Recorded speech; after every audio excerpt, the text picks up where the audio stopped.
Subhuti was one of Buddha's disciples.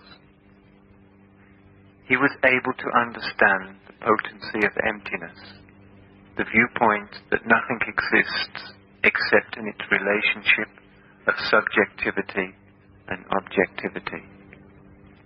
One day, when Subhuti was sitting under a tree, in a mood of sublime emptiness, flowers began to fall around him. "We are praising you for your discourse on emptiness," the gods whispered to him. "But I have not spoken of emptiness," said Subhuti. "You have not spoken of emptiness. We have not heard emptiness," responded the gods. "This is true emptiness." And blossoms showered upon Subhuti as rain.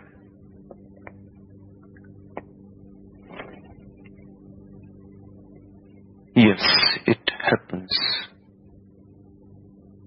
It is not a metaphor.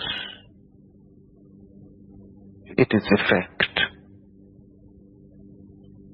So don't take this story metaphorically. It is literally true.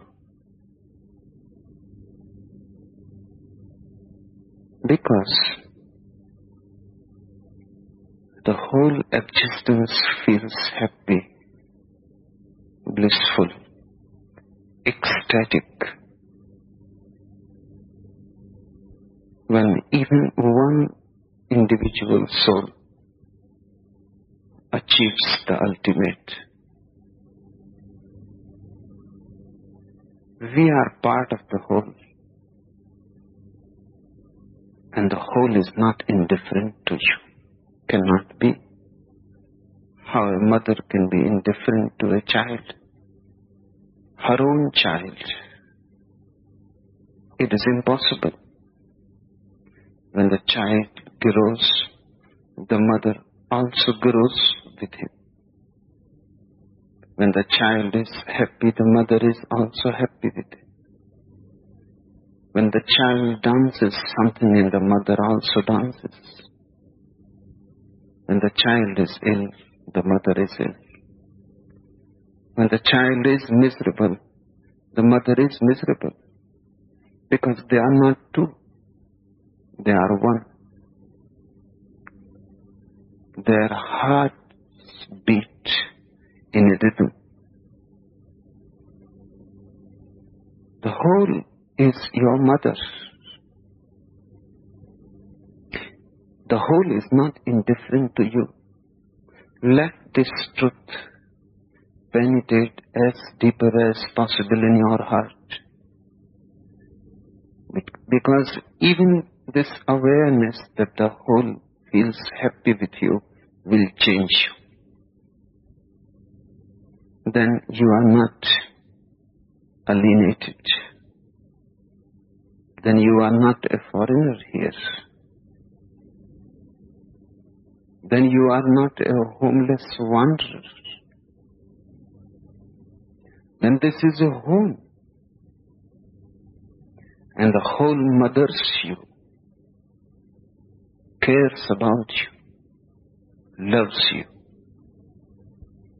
So it is natural that when somebody becomes a Buddha and somebody reaches to the ultimate peak, the whole existence dances. The whole existence sings. The whole existence celebrates. Literally true it is. It is not a metaphor. Otherwise you will miss the whole point. Blossoms sour. And then they go on souring, they never stop.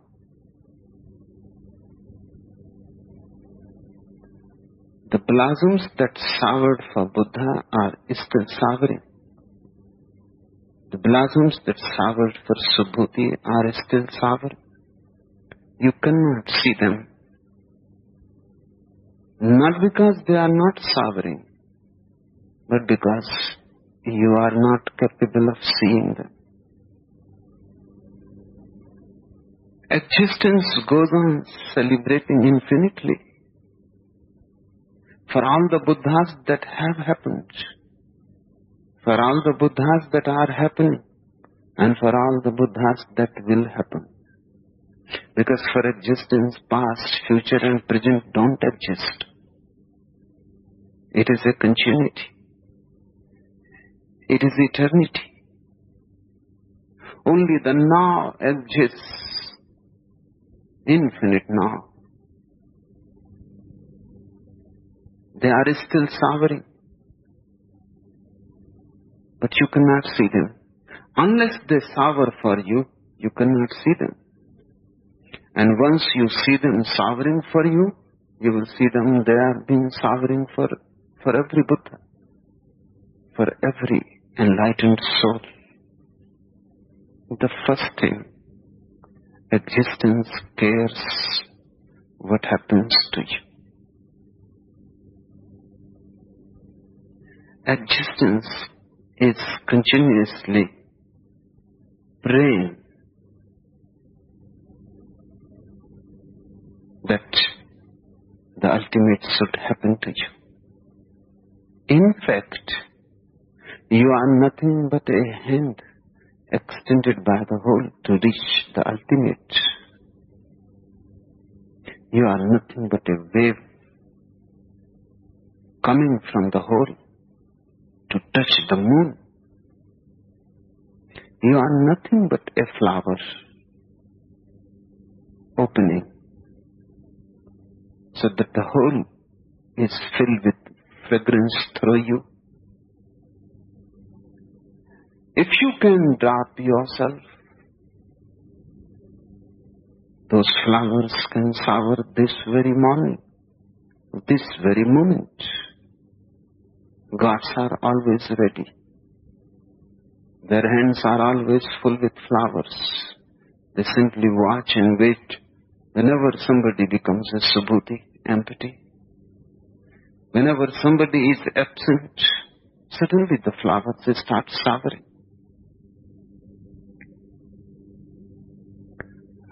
This is one of the basic facts. Without it, there is no possibility of trust. Without it, there is no possibility of your ever reaching to the truth. Unless the whole helps, there is no possibility for you to reach. How can you reach?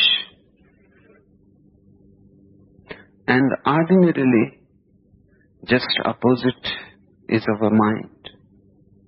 We think the whole as the enemy, not as the friend, never as the mother. We think about the whole as if the whole is trying to destroy you. We look at the whole through the door of death, not through the door of birth. It looks as if the whole is against you, fighting you, not allowing to reach your goals and aims, not allowing to be fulfilled. Hence, you go on constantly warring with it. And the more you fight, the more your misconception proves to be true. Because if you fight, your own fight is reflected through the whole. The whole supports you, remember. Even when you fight, the whole supports you. Even when you fight and you are wrong, the whole supports you. This is the second truth to be understood well. If you don't understand, it will be difficult for you to proceed further. Even if you fight with the whole supports you. Because the whole cannot do anything else than support. If you go wrong, still the whole cares about you. Even if you go wrong, the whole moves with you. If a child goes wrong, the mother still cares. If the child becomes a thief and is ill, the mother will still care. She cannot give poison to the child. If the child goes completely wrong, astray, the mother will still pray for him. That is the meaning of Jesus' story of two brothers. One went away, and not only away but astray from the father, and wasted his part of the heritage and became a beggar, a gambler, a drunkard. Another remained with the father, helped the business, worked on the farm and the gardens, increased the heritage, helped in every way, served in a surrendering respect to the father. And then suddenly the news reached that the other brother has become a beggar, and he begs on the streets, and the father's whole heart started aching for him, and all his prayers were for him. He completely forgot the one who was near. He remembered only one who has gone distant. In dreams, in his night, the other was present, but not the one who was close and working for him, who was good in every way. And then one day, the beggar's son reached, and the father arranged a big feast. The good son was coming home from the farm, and somebody told him, "Look at the injustice of your father. You love him, you care and serve him, and you have remained with him in absolutely good moral, never done anything against his wish, but never a feast was arranged for you. The fattest lamb has been murdered for your brother who has gone astray, and he is coming like a beggar. And the whole house is celebrating." The son, the good son, felt very much hurt. This is absurd. He went back home angry. He talked to his father, "What are you doing? Never a feast has been given to me, and I have been serving you. And what this other son has done for you, just wasted the heritage, gambled everything, and now he has come a beggar." The father said, "Yes, because you are so close, and you are so good, and you are so happy, I need not worry about you. But one who has gone astray, my prayers follow him, and my love follows him." And Jesus used to tell this story again and again to his disciples, because he said, God can forget the saints. There is no need to remember them, but God cannot forget the sinners. If he is a father, and I tell you he is not a father, he is a mother.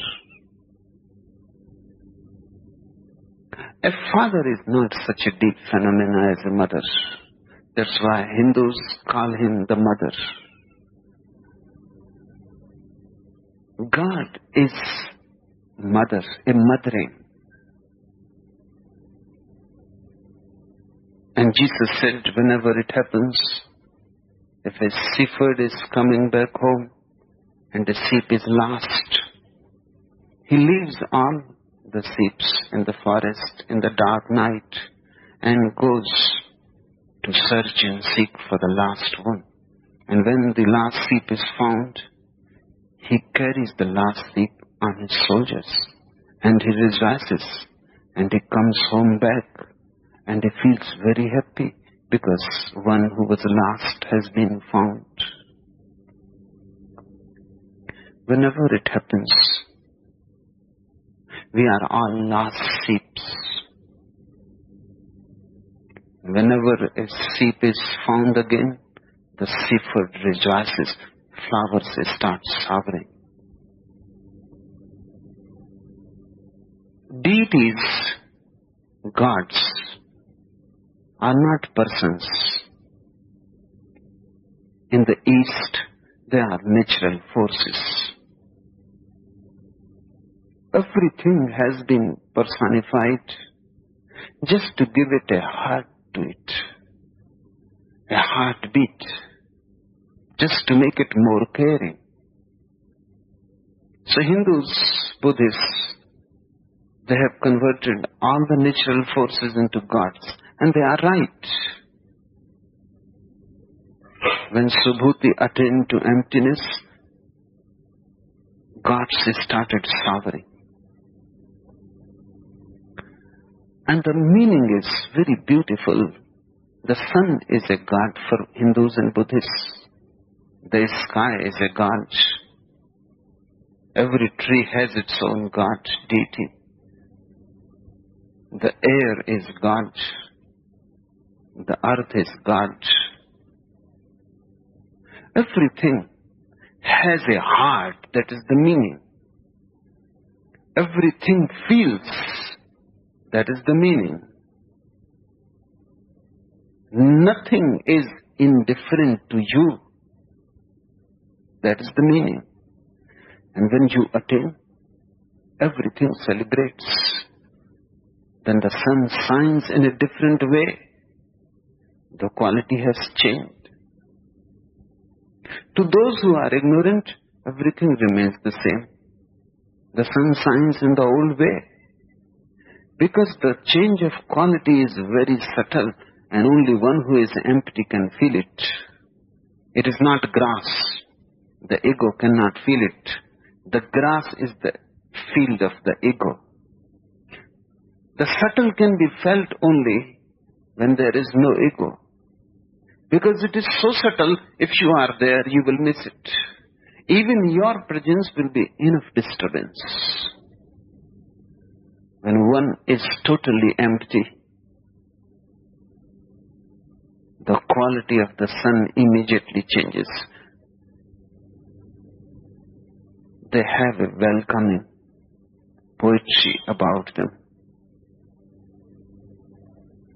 Their warmth is not only warmth, it has become a loving warmth. The air is different. It lingers a little more around you. It touches you with more feeling, as if it has got hands. The touch is totally different. Now the touch has a sensitivity around it. The tree will flower, but not in the same way. Now the flowers are coming out of the tree as if they are jumping.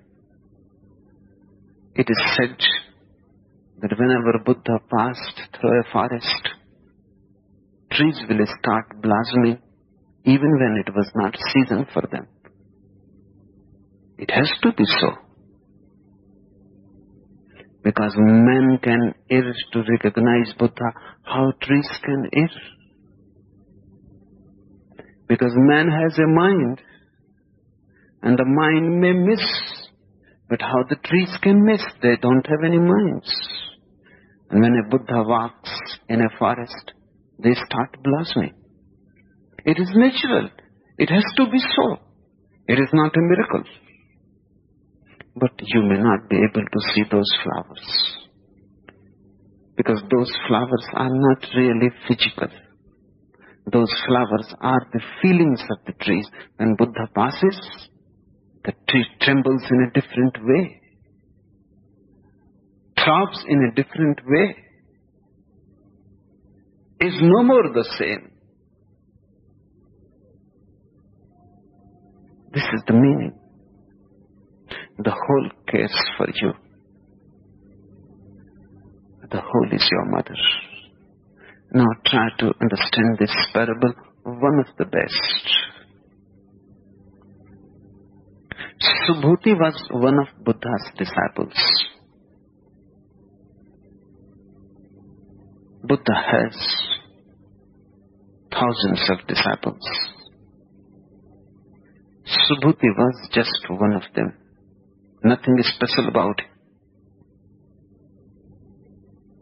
Really, nobody knows much about Subhuti. This is the only story about him. There were great disciples, well-known, famous, great scholars, princes. They had big kingdoms when they left and renounced and became disciples of Buddha. They had the name around them, but flowers didn't shower on them. Flowers has chosen this Subhuti, who was just one of the disciples. Nothing special about him. Only then flowers shower. Otherwise, you can become special around a Buddha also, and you can miss.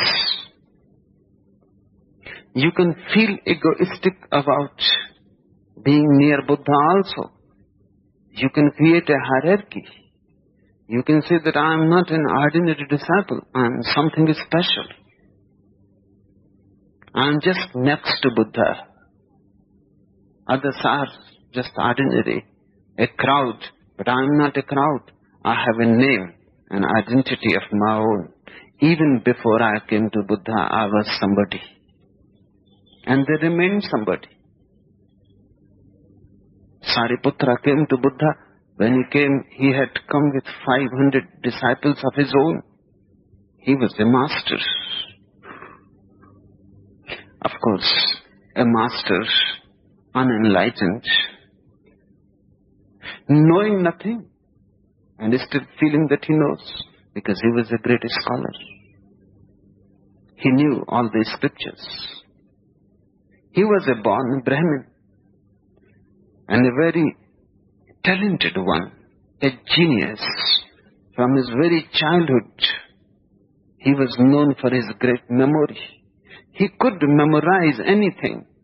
Only once he had to read a scripture, and it was already memorized.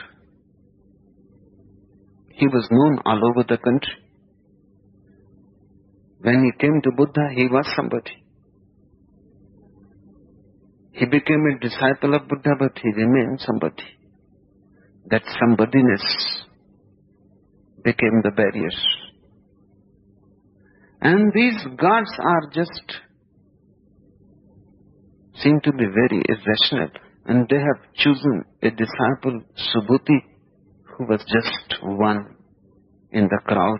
Nothing special about him. These gods seem to be crazy. They should have chosen Sariputta. He was the man to be chosen. But they have not chosen him.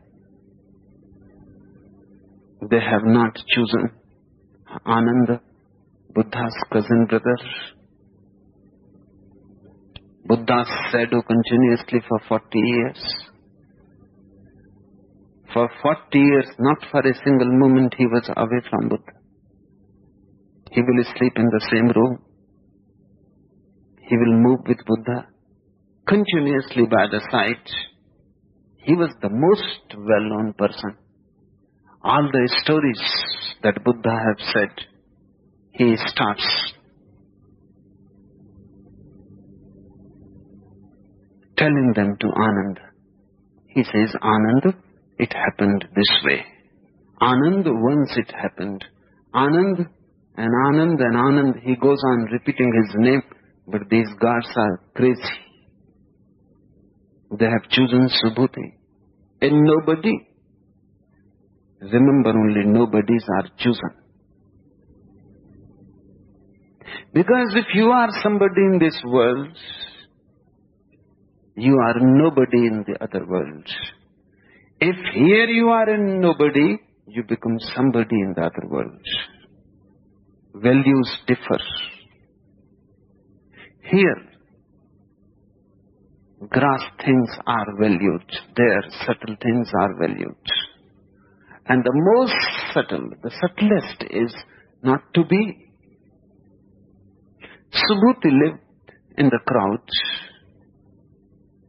Nobody even knew his name.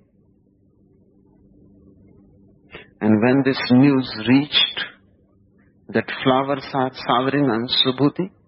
Everybody wondered who this Subhuti is. We never heard about him.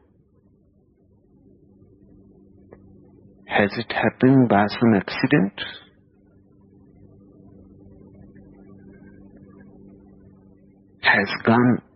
Has God chosen him wrongly?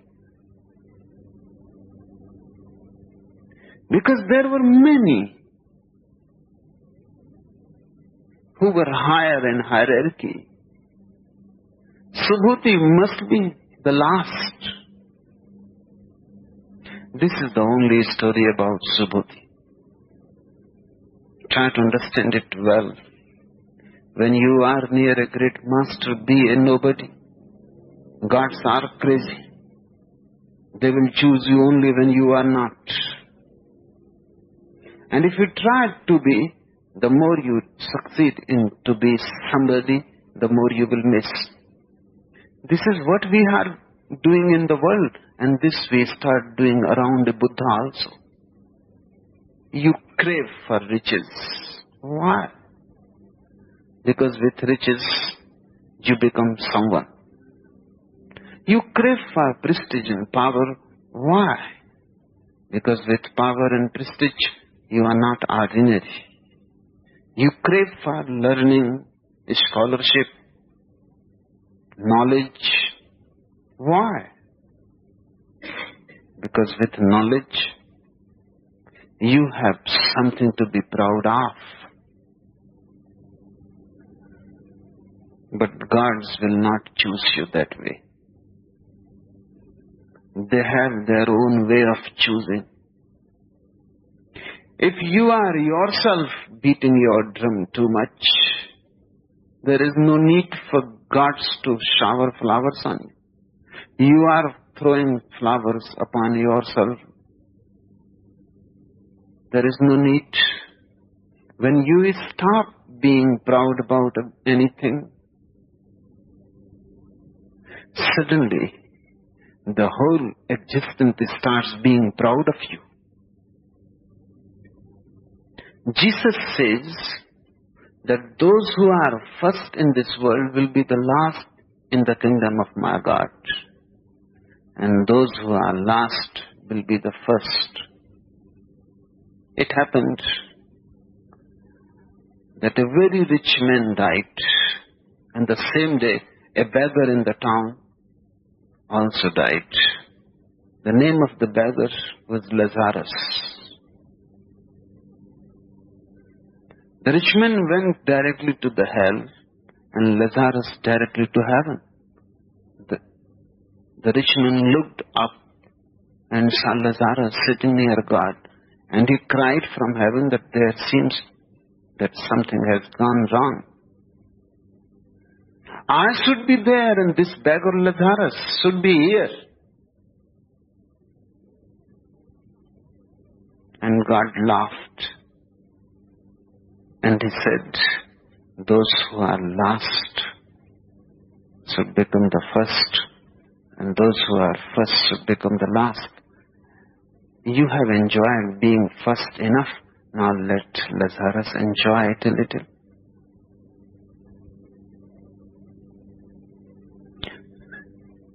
And that rich man was feeling very hot. Of course, in hell, you don't have any air conditioning yet. Burning hot. He was feeling very thirsty and no water. So he again cried and said, God, please at least send Lazarus with a little water. I am feeling very thirsty. And God said, Lazarus was many times thirsty, just dying at your door, and you never gave him anything. He was dying hungry at your door. And there was every day a feast, and many were invited. And he was always chased away by our servants from the door, because guests were coming. powerful guests, politicians, diplomats, rich men, and a beggar standing there would look awkward. Your servants chased him, and he was hungry, and the people who were invited were not hungry. You never looked at Lazarus. Now it is impossible. And it is said Lazarus laughed. It became a deep story for many, many Christian mystics to ponder over. It became just like a Zen koan. And in monasteries, Christian mystics have been asking again and again why Lazarus laughed.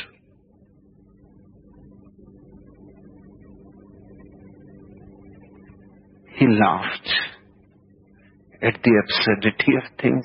He never knew that a nobody like Lazarus will ever enter heaven. He could never believe that this has happened.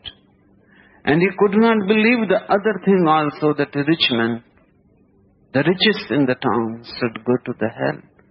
He laughed. And Lazarus still laughs. And he will laugh when you will die also. If you are a somebody, he will laugh because you will be thrown. If you are nobody, just ordinary, he will laugh because you will be received. In this world, because egos exist, all valuations belong to the ego.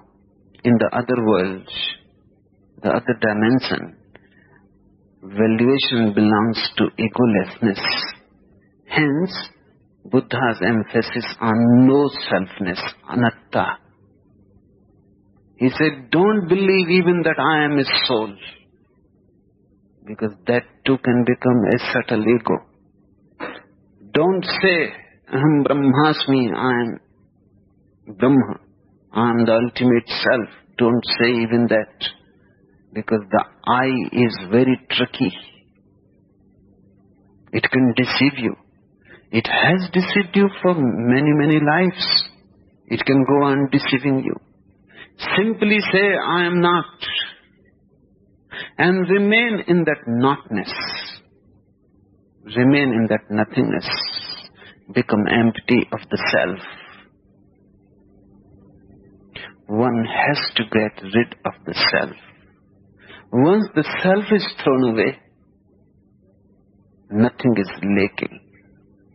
You start overflowing and blossoms start falling on you. Subhuti was one of Buddha's disciples. Remember, one of. He was able to understand the potency of emptiness. He was just one in many.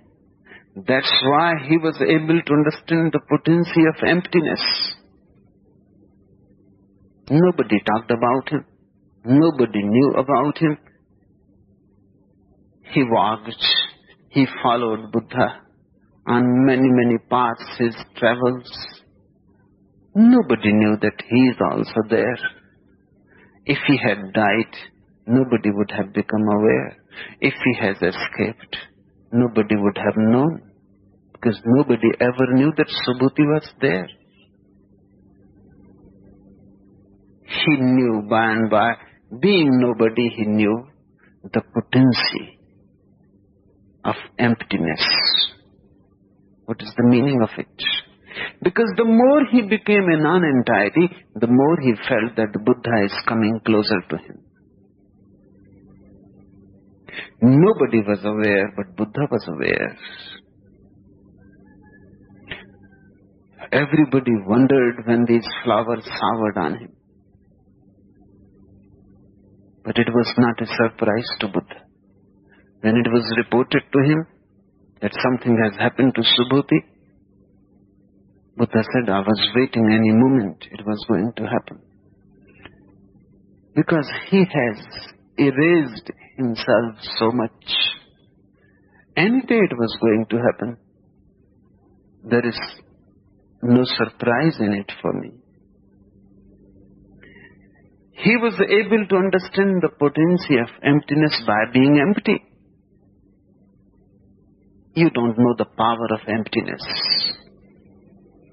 You don't know the power of being totally absent within. You know only the poverty of the ego. But try to understand. With ego, have you ever felt really powerful?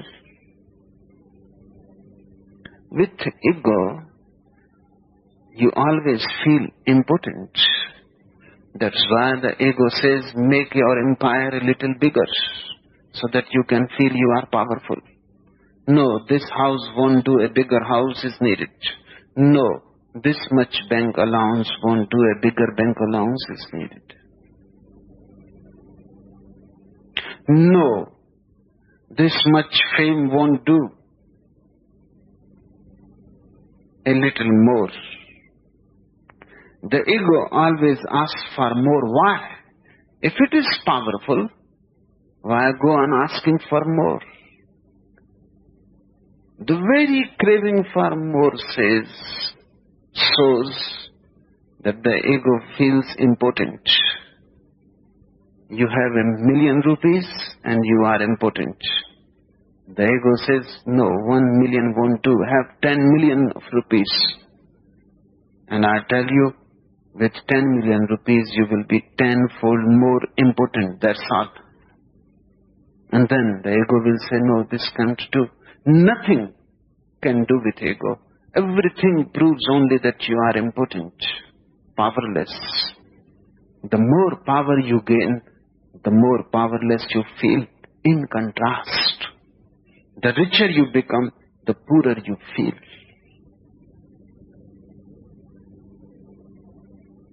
The more healthy you are, the more afraid of death.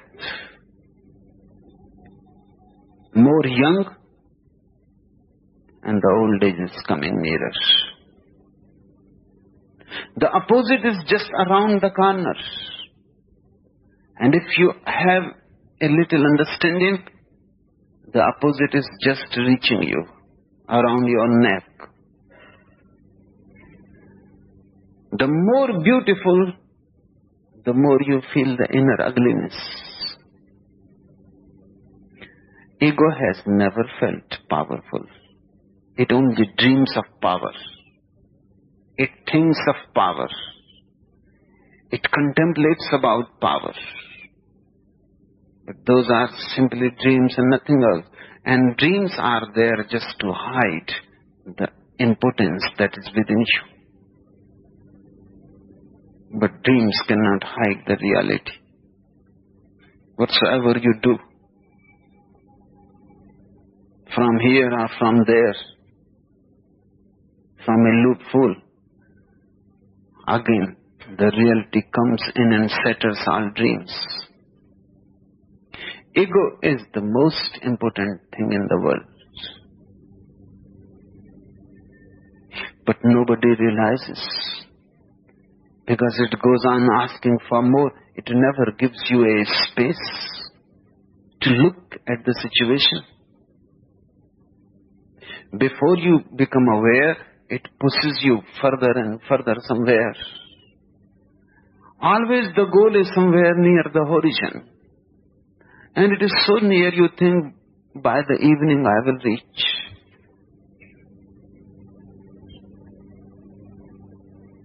The evening never comes. The horizon remains always at the same distance. Horizon is an illusion. All the goals of ego are just illusions. But they give hope. And you go on feeling someday or other, I will become powerful. Right now you remain powerless, impotent, inferior. But in the future, in the hope, in the dream, you become powerful. You must be aware, many times just sitting on your chair, you start daydreaming. You have become the emperor of the whole world, or the president of the United States. And immediately you start enjoying it. Everybody looks at you. You have become the focal point of attention of all. Even that dream gives you exhilaration, intoxication. If you dream that way, you will walk in a different way. This is how it is happening to everybody. Your potency remains in the dreams. You remain impotent. Just the opposite is the truth. When you don't seek, it comes. When you don't ask, it is given. When you don't hanker, it is there. When you don't go to the horizon, suddenly you realize that it has been always yours. You never lived it. It is there inside, and you seek it out. It is there within you, and you go without. You are carrying it. The suprememost power, the divine itself, is in you. And you are looking here and there like a beggar. He was able to understand the potency of emptiness. Just being empty, you will understand. There is no other way of understanding. And whatsoever you want to understand, be that. Because that is the only way. Try being an ordinary man, nobody, with no name, no identity, with nothing to claim, with no power to enforce on others, with no effort to dominate, with no desire to possess, just being a non-try it and see how much powerful you become, how filled with energy and overflowing, so powerful that you can share your power, so blissful that you can give it to many, to millions. And the more you give, the more you are enriched. The more you share, the more it grows. You become a flood. He was able to understand the potency of emptiness just by being nobody. The viewpoint that nothing exists except in its relationship of subjectivity and objectivity. This is one of the deepest meditations the Buddha discovered. He says everything exists in relation. It is a relativity. It is not an absolute substantial thing. For example, you are poor. I am rich. Is it a substantial thing or only just a relationship? I may be poor in relation to somebody else, and you may be rich in relation to somebody else. Even a beggar can be rich in relation to another beggar. There are rich beggars and poor beggars. A rich man, in comparison to a richer man, is a poor man. You are poor. Is your poverty existential or just a relationship? It is a relative phenomenon. If there is nobody to be related to, who will be you? Poor man or a rich man? Think, suddenly the whole humanity disappears and you are left alone on the earth. Who will be you? Poor or rich? You will be simply you. not rich, not poor. Because how to compare? There is no Rockefeller to compare. There is no beggar to compare. Will you be beautiful or ugly when you are alone? You will be neither. You will be simply you. Nothing to compare how you can be ugly or beautiful. So beauty and ugliness, richness and poverty, and all things, will you be wise or a fool? Foolish or wise? Neither. So Buddha says all these things exist in relationship. They are not existential. They are just concepts. And we are so much bothered about these things which are not. You are too much bothered if you are ugly. You are too much bothered if you are beautiful. The worry is created by something which is not. A relative thing is not. It is just a relationship. As if you have drawn a design in the sky. A flower of air. Even a bubble in water is more substantial than relativities. Who are you if you are alone? Nobody. Somebodyness comes in relationship with somebody. That means just to be nobody is to be in nature. Just to be nobody is to be in existence. And you are alone, remember. The society exists only outside you. Deep within you are alone. Close your eyes and see whether you are beautiful or ugly. Both the concepts disappear. Inside there is no beauty, no ugliness. Close the eyes and contemplate who you are. Respected, not respected. Moral, immoral. Young, old. Black, white. A master or a slave. Who are you? Close the eyes and your aloneness, every concept drops. You cannot be anything. Then emptiness arises. All concepts nullified. Only your existence remains.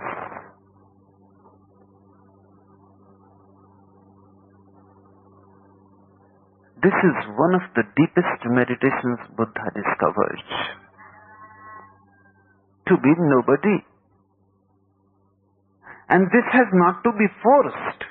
You are not to think that you are nobody. You have to realize, otherwise your nobodiness will be too heavy.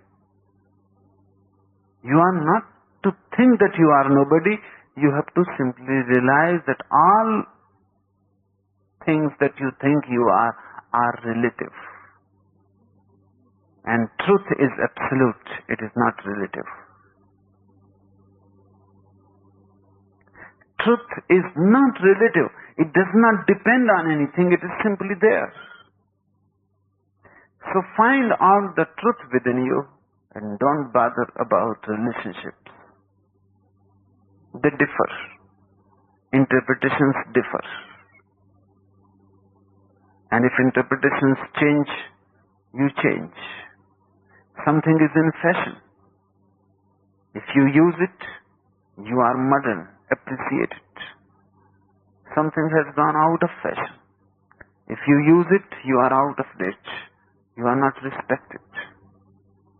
50 years before, that was in fashion. And you would have been modern. 50 years later on, it may come again in fashion. and then again you will be modern. Right now you are out of date. But who you are? Changing fashions?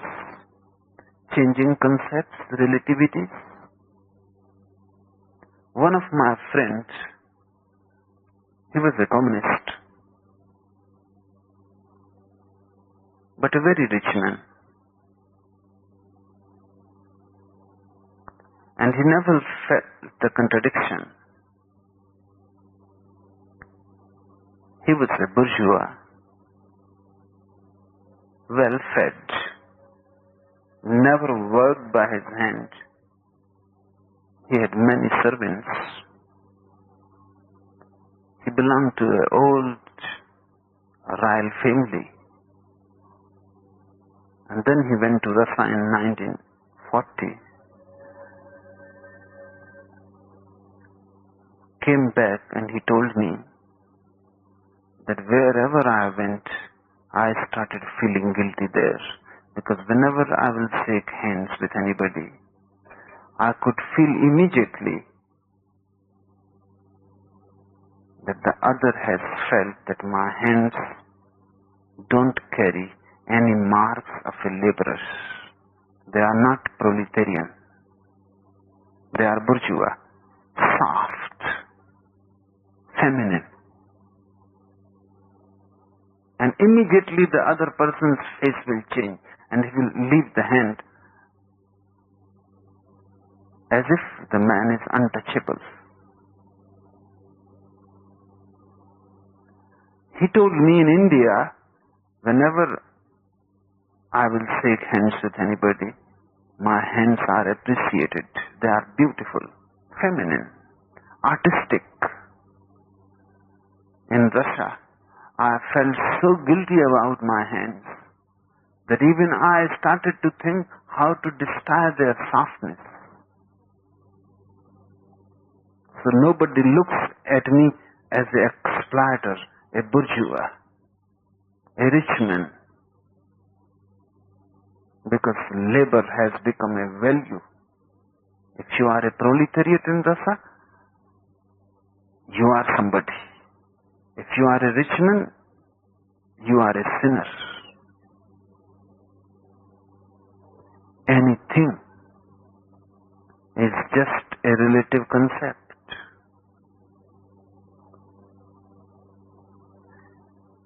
In India, we have respected bhikkhus, swamis, sannyasins, and that has been so in China also, before Mao. A man who renounced the world was the most respected man, and the society cared about him. He was the highest peak of humanity. And then communism came to China, and thousands of monasteries have been destroyed completely, and all the monks, respected men of the past, have become sinners because they have to work.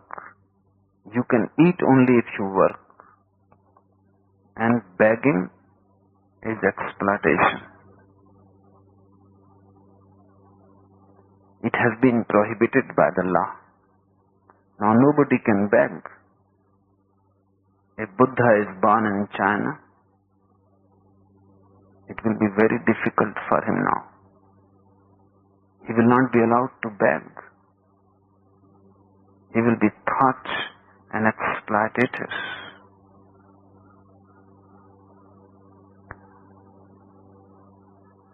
Even if Marx is born in China and Russia, he will be in difficulty. Because the whole life he never did anything than reading in the British Museum. He was not a proletariat. He was not a laborer. And his friend and collaborator, Friedrich Engels, he was a very rich man. They are worshipped like gods. But if Friedrich Engels comes to visit Russia, he will be in difficulty. He never worked. He lived on others' labor. And he helped Marx. Without his help, Marx could not have written Das Kapital, our Communist Manifesto.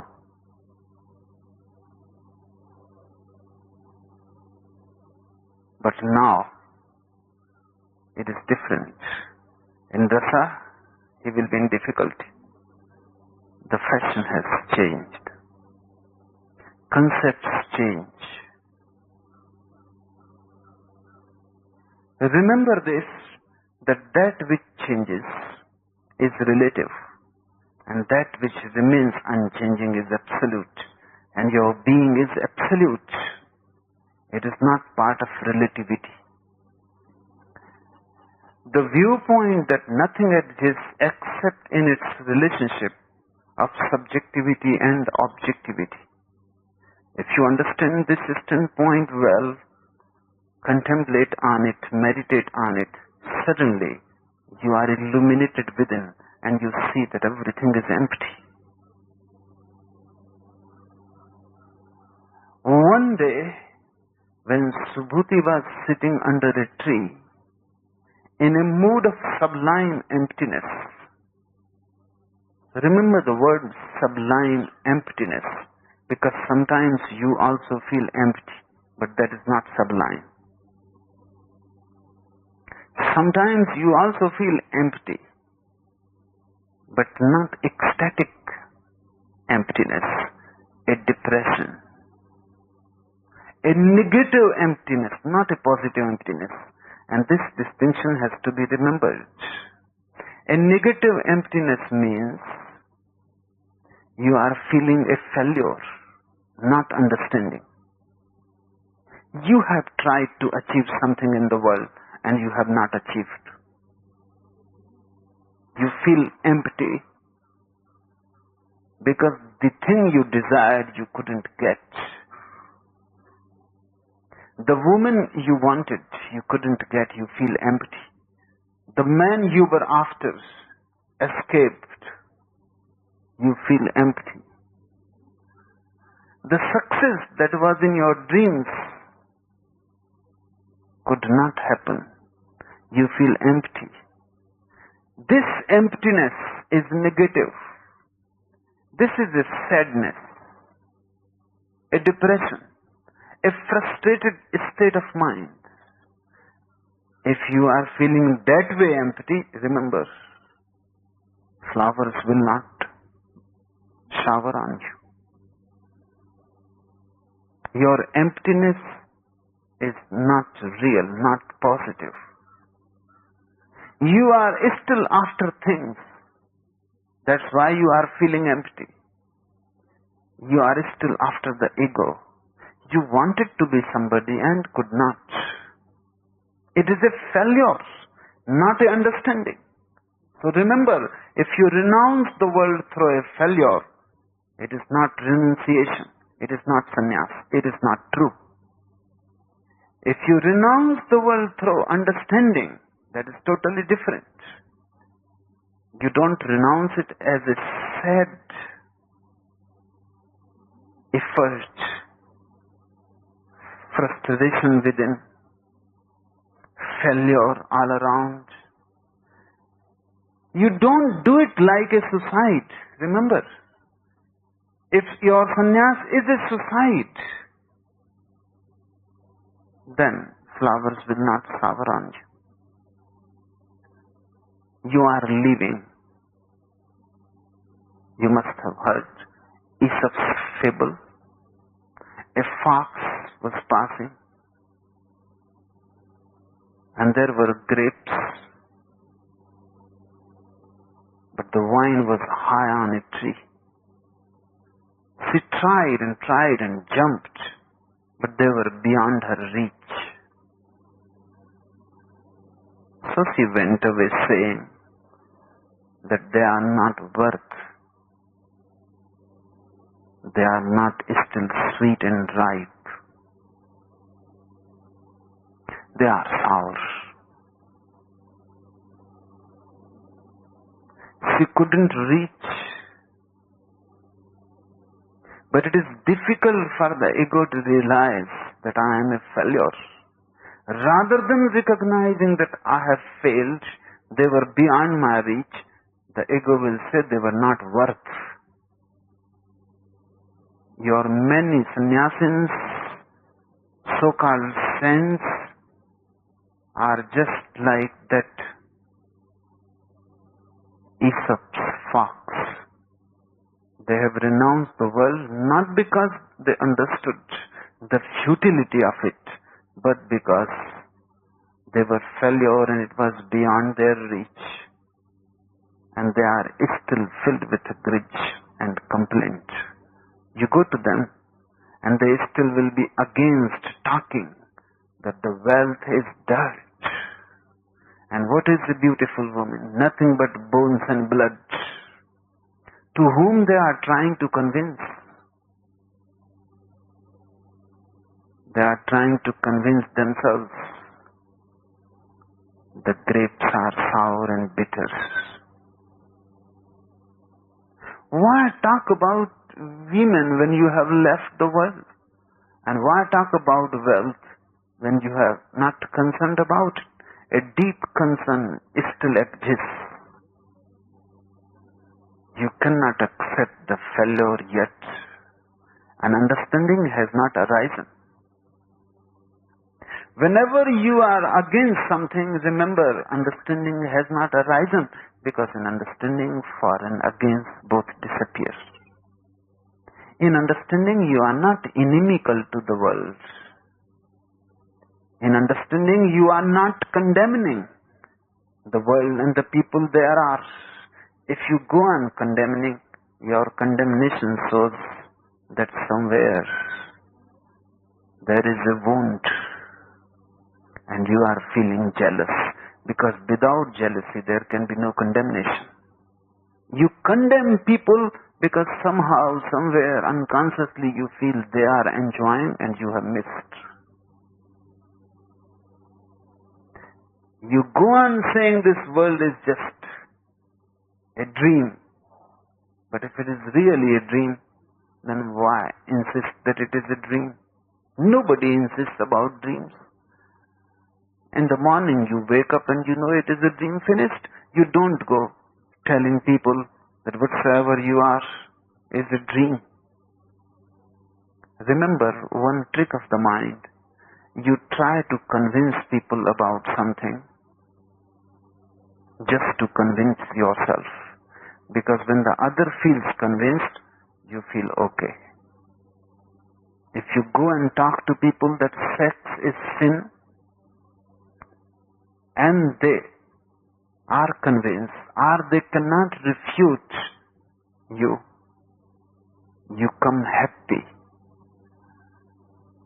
You have convinced yourself. Looking into others' eyes, you are trying to cover your own failures. Negative emptiness is useless. It is simply absence of something. Positive emptiness is presence of something, not absence. That's why positive emptiness becomes a power. Negative emptiness becomes a sad, depressed state of mind. You simply cave in yourself, that's all. Feeling a failure, feeling dejected, feeling everywhere the wall and you cannot cross, feeling impotent, you denounce, you condemn. But this is not a growth. This is a regression. And deep inside you cannot flower. Because only understanding flowers, never depression. And if you cannot flower, existence is not going to shower flowers on you.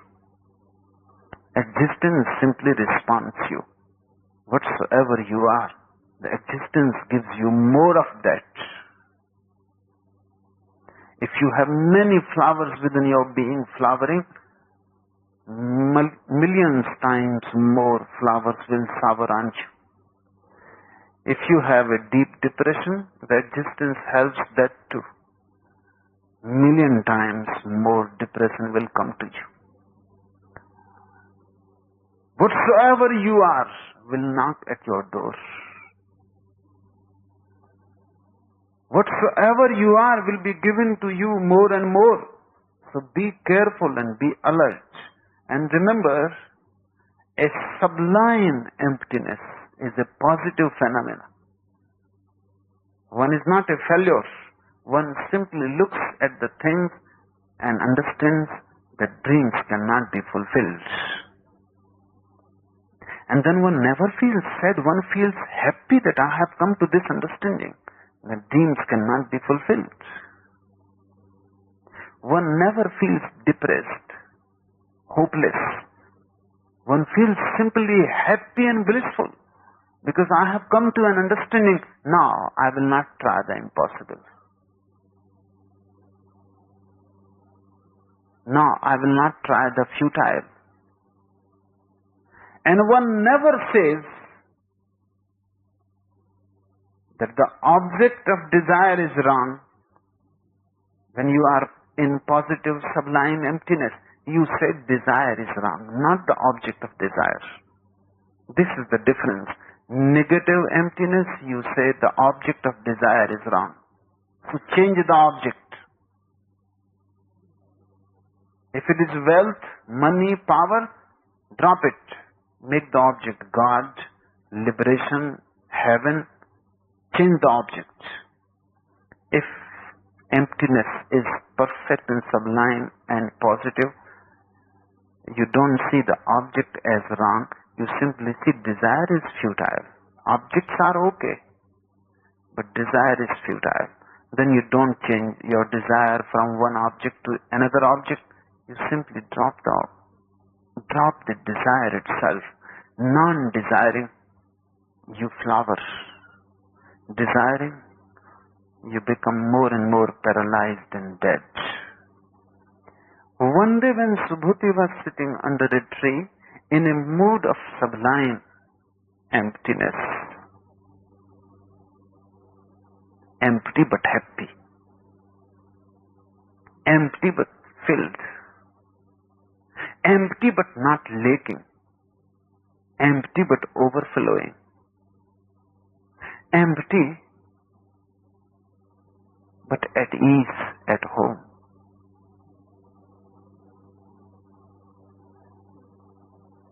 Flowers began to fall around him. He was surprised because he was nobody. He never expected. If you expect, they never shower. If you don't expect, they shower. But then you are surprised. Why? Subhuti must have thought something has gone wrong. Showering on Subhuti, nobody, no one, and that too when he is empty. Not even thinking of God, not even thinking of liberation, not even meditating. Because when you are meditating, you are not empty. You are doing something and filled with your efforts. Not doing anything, Subhuti must have become alert that something has gone wrong. Gods have gone crazy. Why these flowers? And there is not season. He must have looked at the tree. And he must have looked at himself again that on me, flowers are showering. He could not believe. Remember, whenever the ultimate happens to you, you will be surprised.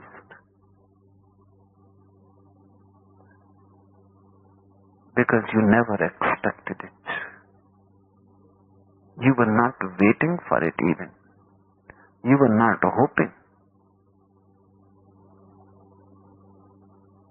And those who are expecting and waiting and hoping and praying and desiring, it never happens to them because they are so tense. They are never empty, never relaxed. The universe comes to you when you are relaxed. Because when you are vulnerable, open, all doors open, from anywhere, God is welcome. But you are not praying, and you are not asking Him for to come. You are not doing anything. When you are not doing anything, just a mood of sublime emptiness, you become the temple and He comes. In a mood of sublime emptiness, flowers begin to fall around Him. He looked all around, what is happening? We are praising you for your discourse on emptiness. The gods whispered to Him. He couldn't believe. He was never expecting. He couldn't believe that He is worthy. Or He is capable. Or He has grown. We are praising you for your discourse on emptiness. The gods whispered to Him. They have to whisper. They must have looked the amazed eyes of this Subhuti. Surprised. They said, we are praising you, don't get so much surprised and don't be so much amazed. Be at ease. We are just praising you on your discourse on emptiness. But I have not spoken of emptiness, said Subhuti. I have not spoken anything. You have not spoken of emptiness. We have not heard emptiness. Responded the God, this is true emptiness. And blossoms showered upon Subhuti as rain. Try to understand. They said, we are praising you for your discourse on emptiness. And he was not talking to anybody. There was nobody. He was not talking to himself because he was empty, not divided. He was not talking at all. He was simply there. Nothing was being done on his part. No clouds of thought were passing his mind. No feelings arising in his heart. He was simply as if not. He was simply empty. And the God said, we are praising you on your discourse on emptiness. So he was surprised more. He said, what? I have not spoken of emptiness. I have not said anything. They said, you have not spoken and we have not heard. This is true emptiness. And you cannot discourse on emptiness. You can only be empty. That is the only discourse. Everything else can be talked about. Everything else can become a sermon, an object of sermon. Everything else can be discussed, argued, but not emptiness. Because the very effort to say anything about it destroys it. The moment you say it, it is not there. Even a single word is enough and the emptiness is lost. Even a single word can fill you and the emptiness disappears. No, nothing can be said about it. Nobody has ever said anything about it. You can just be empty. And that is the discourse. Being is the discourse. Emptiness can never become an object of thought. Thoughtlessness is its nature. So God said, you have not said anything and we have not heard. That is the beauty of it. That's why we are praising you. Rarely it happens.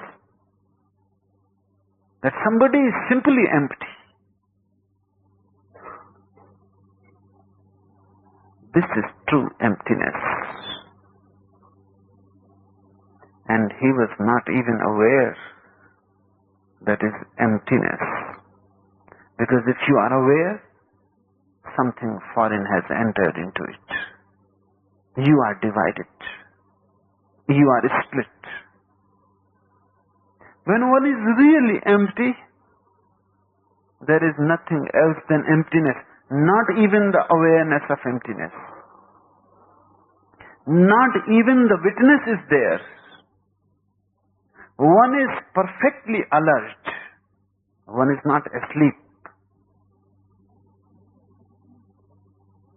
But the witness is not there. It goes beyond witnessing. Because whenever you witness something, there is a slight tension inside. A subtle effort. And then emptiness is something else and you are something else. You witness it. You are not empty. Then emptiness is again just a thought in the mind. People come to me and they say that I have experienced one moment of emptiness. And I tell them, if you have experienced, then forget about it. Because who will experience it? The experiencer is enough. Enough a barrier. Who will experience it? Emptiness cannot be experienced. It is not an experience. Because the experiencer is not there. The experiencer and the experience have become one. It is an experiencing. Allow me to coin this word. It is an experiencing. It is a process. Undivided. Both the poles have disappeared. Both the banks have disappeared, only the river edges. You cannot say, I experienced, because you were not there. How can you experience it? And once you enter it, you cannot make it a past experience. You cannot say, I experienced. Then it becomes a past memory. No, emptiness can never become a memory. Because emptiness can never leave a trace. It cannot leave any footprints. How emptiness can become a past memory? How can you say, I experience? It is always in the now. So it is experiencing. It is neither past nor future. It is always an ongoing process. Once you enter, you have entered. You cannot even say that I experience. That's why Subhuti was not even aware what is happening. He was not there. Any distinction between him and the universe was not there. No distinction. All bound is dissolved. The universe started melting in him. He melted into the universe. Merging, melting, oneness. And the God said, this is true emptiness. And blossoms showered upon Subhuti as rain. This last line has to be understood very, very carefully. Because when somebody says that you are empty, immediately the ego can come back. Because you will become aware. And you will feel something has been achieved. Suddenly the gods will make you aware that you are empty. But Subhuti is where? Extraordinarily there. Even the gods shouted around him, whispered in his ears, and the flowers were showering on him like rain. He didn't bother. Simply kept silent. They said, you have spoken, you have given a discourse, he listened without coming back. They said, you have not spoken, we have not heard. This is true emptiness. No ego. That the true happiness happened to me. Now I have become enlightened. Otherwise he must have missed from the last point. And immediately flowers would have stopped showering if he had come back. No, he must have closed the eyes. And he must have thought these gods are mad and these flowers are dreams. Don't bother. Emptiness was so beautiful.